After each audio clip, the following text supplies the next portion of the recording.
Hello, and welcome to yet another completely unprofessional unboxing.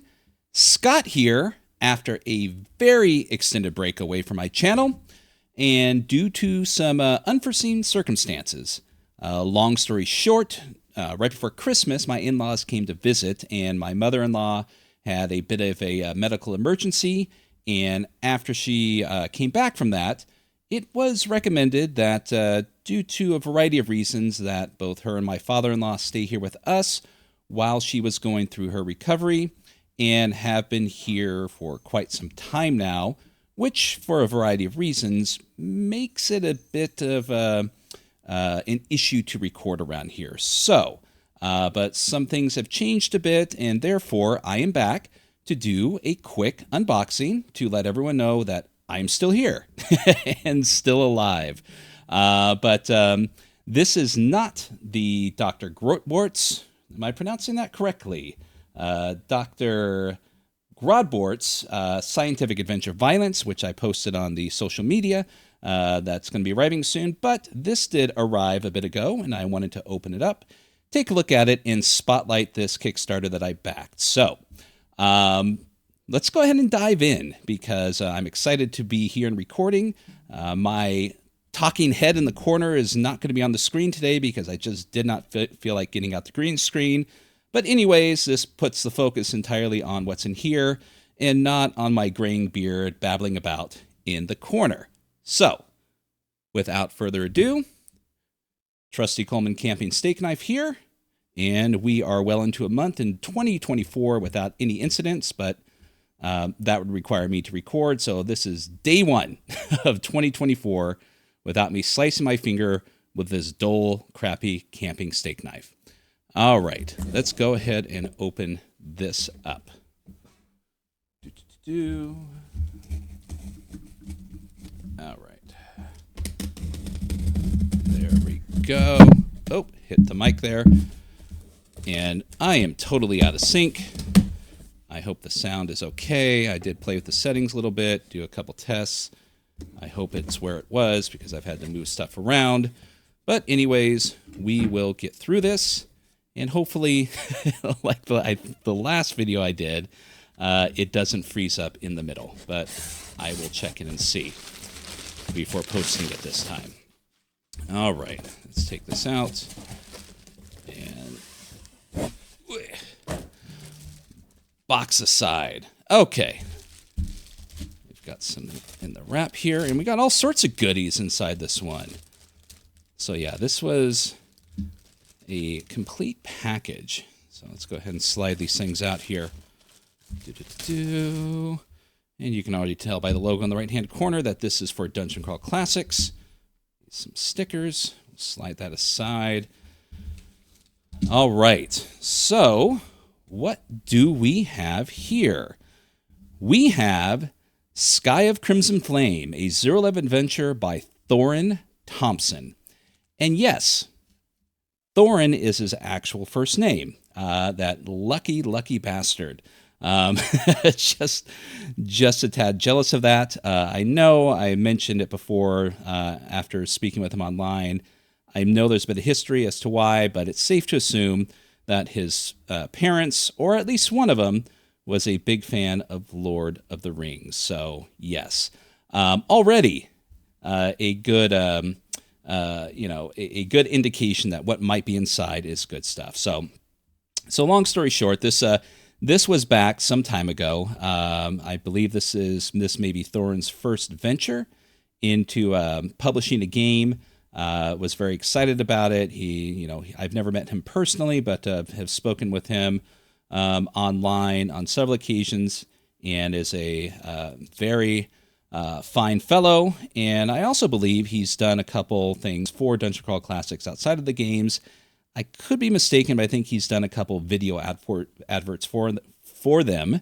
He's very, charismatic, energetic individual. And if you want someone to be a representative for your Dungeon Crawl Classics game, you need someone to bring the full force of their energy to get everyone just as excited as the fans of DCC are. So I'm babbling as I tend to do, but so yeah, we've got a couple neat little Neat little bookmarks here that came with it.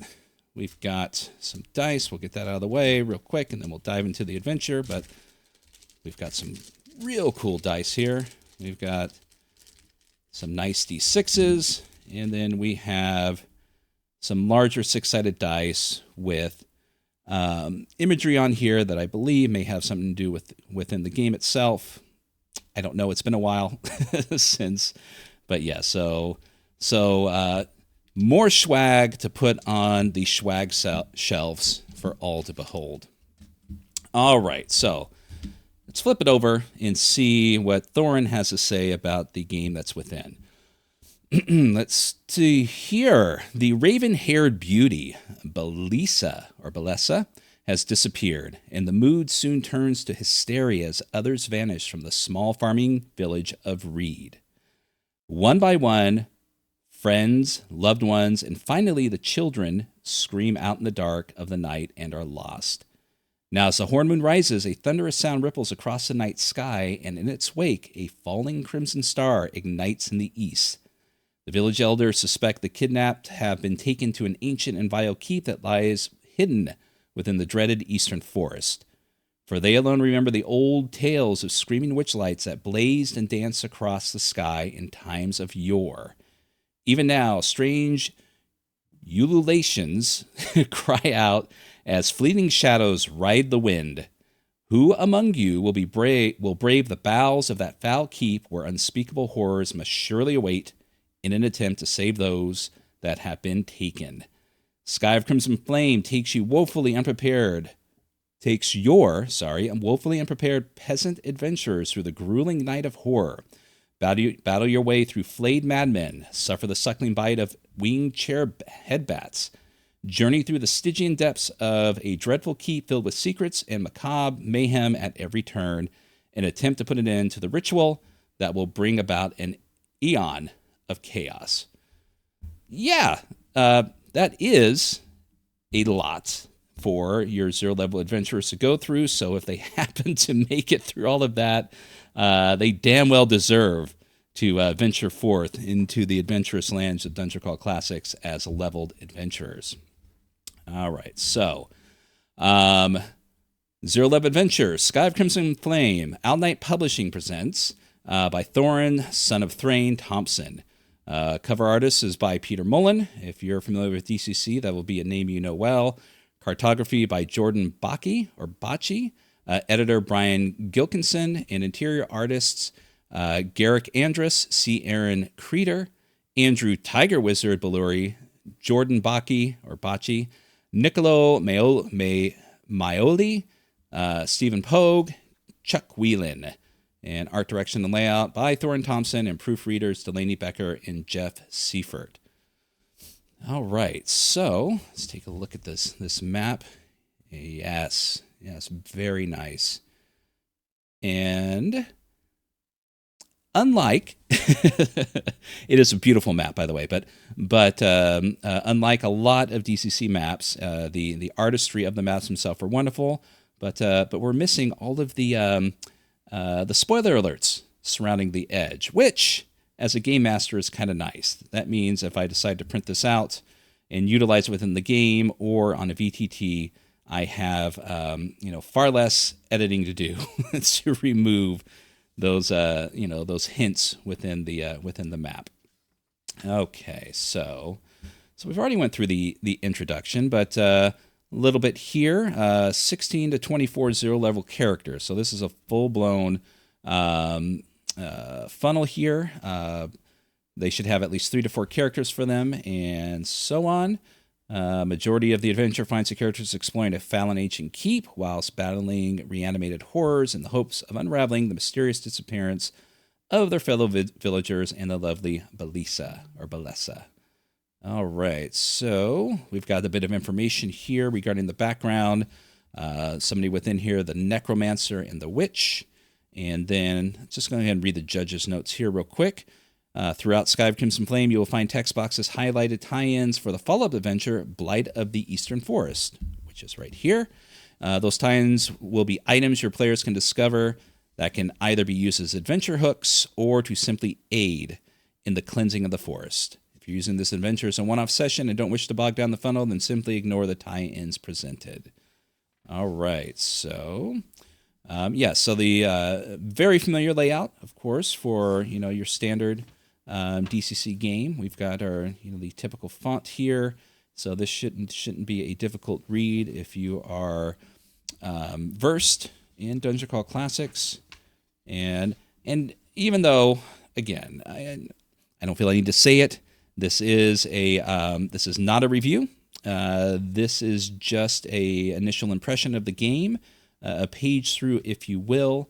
And as I go through this, I may give a bit opinions as to what I see within, but this is not an end-all review.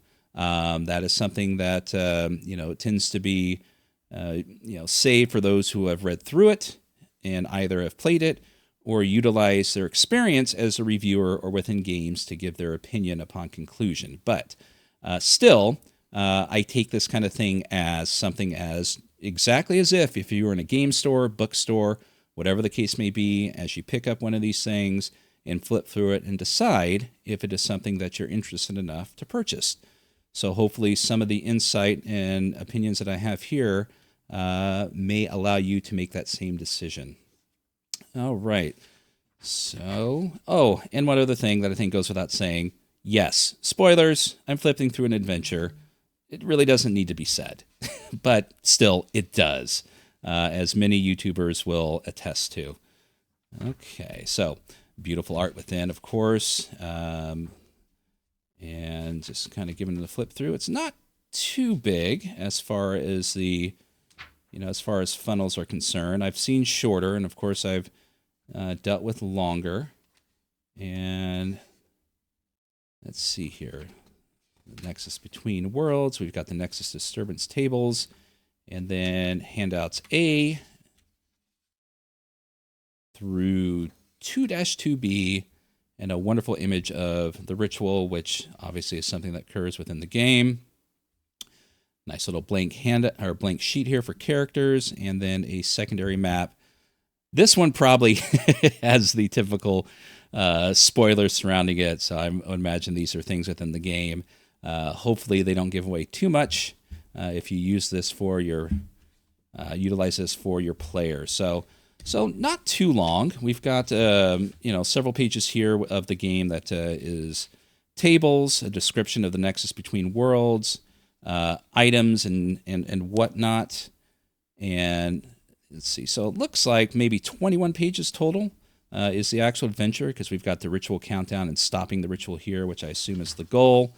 And so, this would probably be a fantastic funnel to utilize both with experienced and new players at DCC, because I have seen funnels that seem like they might take multiple sessions. They're almost like a little mini campaign, and I'm not too sure about those, because for me a funnel should be quick, exciting, in and out, and not giving your players an enormous amount of time to lament the loss that is going to occur within the game. And if you're doing a funnel that takes more than one session or longer, I don't know if that's something that would kind of tend to drag on, as you're dealing with 0-level characters that you may become more attached to, and then once they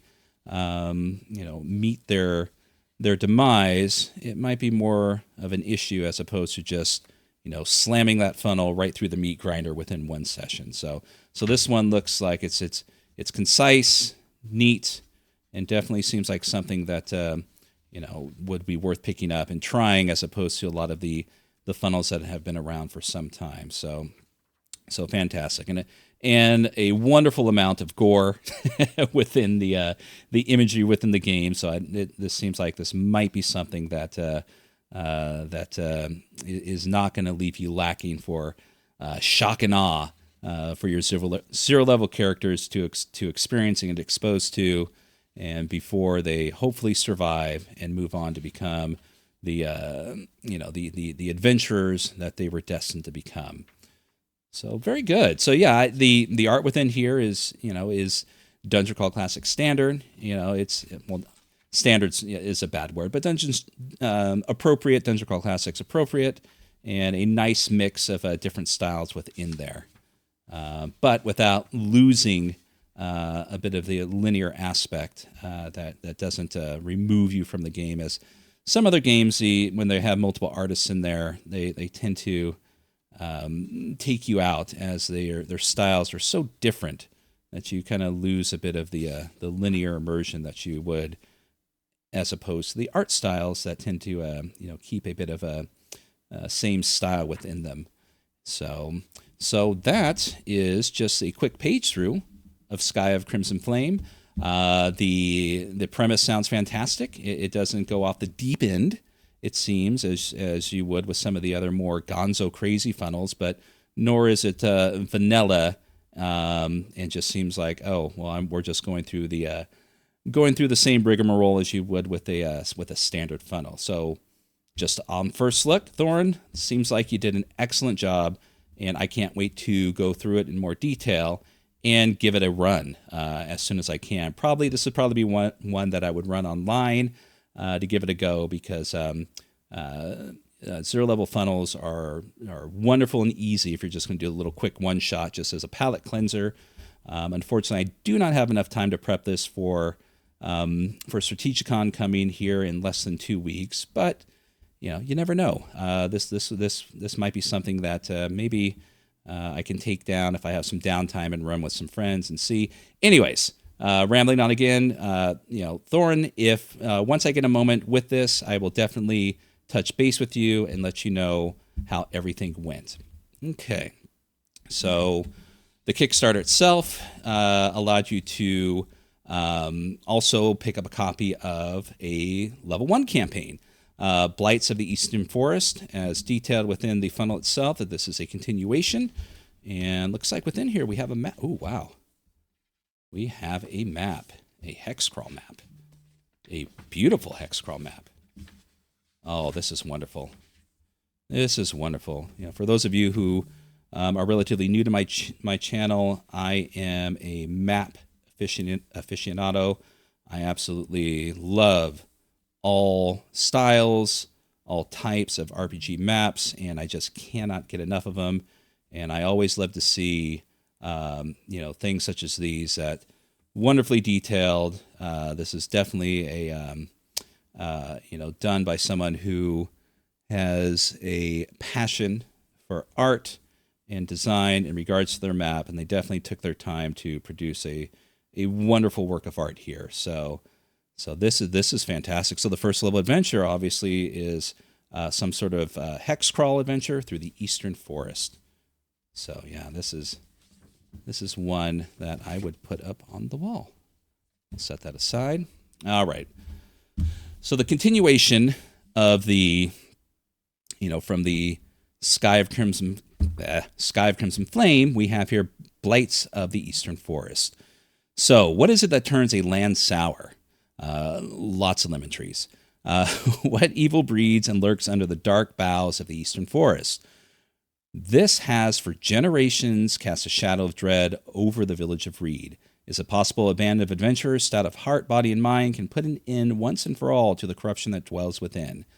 Blights of the Eastern Forest sends your adventurers on a dangerous mission to cleanse the evil that spawns from the very roots of the woods, and weaves a rich history that continues your adventurous careers from zero levels in Sky of Crimson Flame to hardy first level adventures. Inside this tome, you'll discover a 6x24 poster-sized map featuring 11 adventure locations. Yes. Bestiary of foul horrors to encounter, new spells, magical weapons, and items. Hex-crawling rules featuring the Blights die, strange flora to consume, and much more. But beware, O foolhardy ones. Walking into the forest is easy. It's getting out alive that's hard. So what do we have here? We have, it's just about 94 pages. So this level 1 adventure definitely has some meat to it.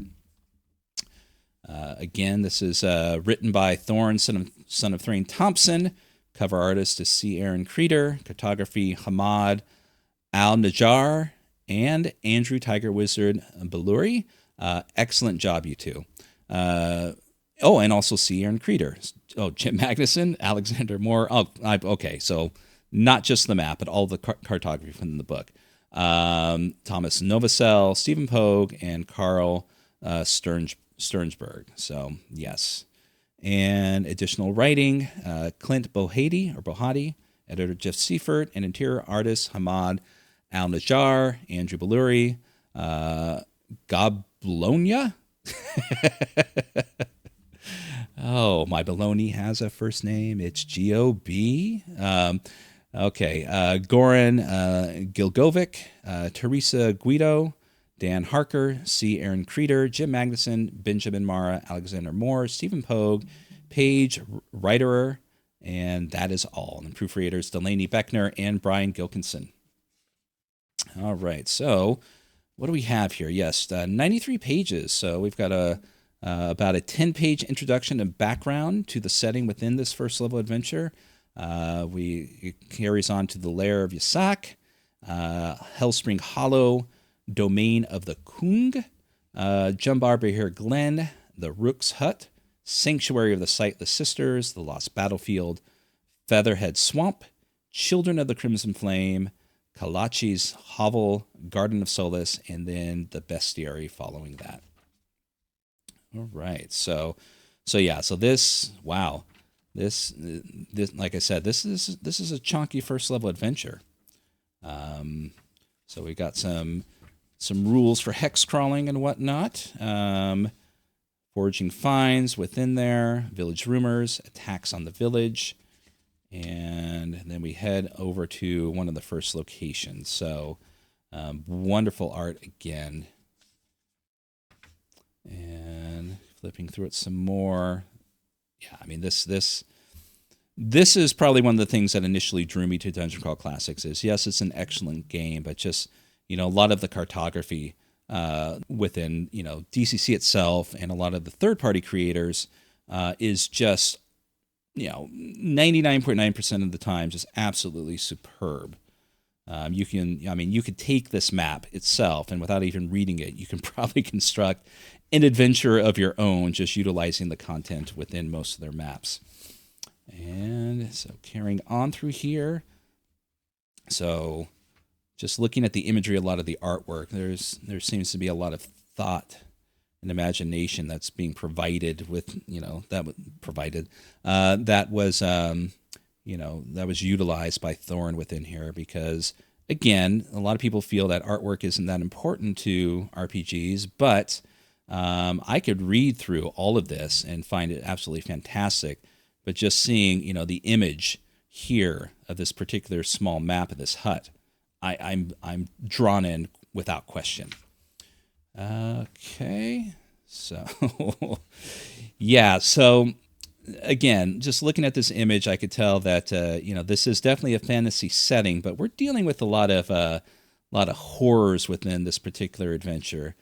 Things that I would normally probably associate with Shadow of the Demon Lord. So again, my interest is piqued.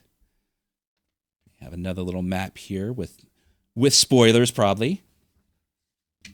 And carrying on to another location. And just kind of flip through it a little bit quicker. We've got some spells here. Oh, okay. So this one I need in full color on a blacklight poster to put up on my wall. So get on that, please. All right. So we've got some spells here. Puppet Master. All right. I am curious. By manipulating the invisible threads that bind the multiverse, a caster can create gossamer strings infused with chaotic energy, binding and controlling a creature like a marionette. All right, so what happens if I burned everything and got the best possible roll? Caster may control the movements of any creature within a 60-foot radius, in creatures whose total combined hit dice equals 5 or less for 1d6 plus caster level rounds. The caster may also command a creature to end its own life. DC 18 will save negates that. So yeah, God, that's a nasty one. All right, so Featherhead Swamp. Ooh, we got some rat creatures here. A lot of rat creatures, damn. And as a Skaven fan, again, would have, if I was in a game store or bookstore or wherever and open this page, I probably would sit down, read this in depth, and had halfway through made the decision that, yes, I'm going to pick this up. All right, so we'll get through this a little bit quicker because this is a large one. A beautiful map of an old tree. We've got some monsters here. Birdos and fiends, along with the swamp rats. Handouts. So we've got some items here that you will be finding within the swamp. And we've got some background information. And I like that. Within the handout is presented within the chapter that's associated with it, not in the back of the book, so you got to hunt it down. And another fantastic map here. Dealing with the ritual. Okay, so and then we've got some more handouts. Oh, okay. A little hopscotch there. So I wonder what that is for. Obviously, either a trap or a puzzle. Ooh, come on. There we go. And this getting strong Baba Yaga vibes throughout most of this. Garden of Solace, location K. We've got a hedge maze here within that. And then concluding with the bestiary. So, new ones included Cherub Spider Horror, Children of the Crimson Flame, Eastern Hare, Nomads with a G, Hound of the Wood, The Maiden of Leaves, Jumbier Bears or Bears, Pigsies, Titter Pigsies, and Woodland Ghouls, The Rook, and Foraging Finds in the back here. So, yeah, this right here, even if this was something that I didn't have, this alone, regardless of the 0 level funnel, would pique my interest. This would be something that if I was at a convention or store would flip through without question and pick up because I want to know more. This seems like a fantastic job on this one.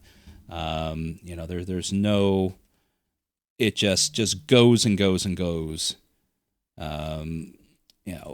With 100% effort within here. So again, Thorin, excellent job on this.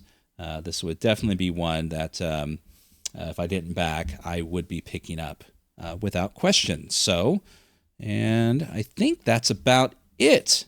So that, and along with some stickers here, it came with some stickers, and this will probably go on my convention water bottle as they tend to do. Not all of them. But I know what will happen is I will set this aside, and my daughter will steal them, and she'll put the stickers on something else. So either way, they will be made available for people to observe, and if they're not gamers, wonder what the hell is wrong with the person drinking water out of that water bottle. So there we go. All right. So this was a very quick and succinct, quick for me, yet another completely unprofessional unboxing. I'll get my sea legs back again. And presenting Sky of Crimson Flame and Blights of the Eastern Forest by Thorin Thompson. And I know I've said it a few times before, but wonderful job, Thorin. These are fantastic, and I can't wait to see what other things that are coming from you and Owl Knight Publishing. You can find these, if I'm not mistaken. They should be available on Owl Knight Publishing's website. I'll put a link in the description. I am not sure yet if they are available for purchase through Dungeon Crawl Classics or Goodman Games website. I'm sure you can take a look and find out. And if this looks like something that might be interested to you, you can definitely pick those up there.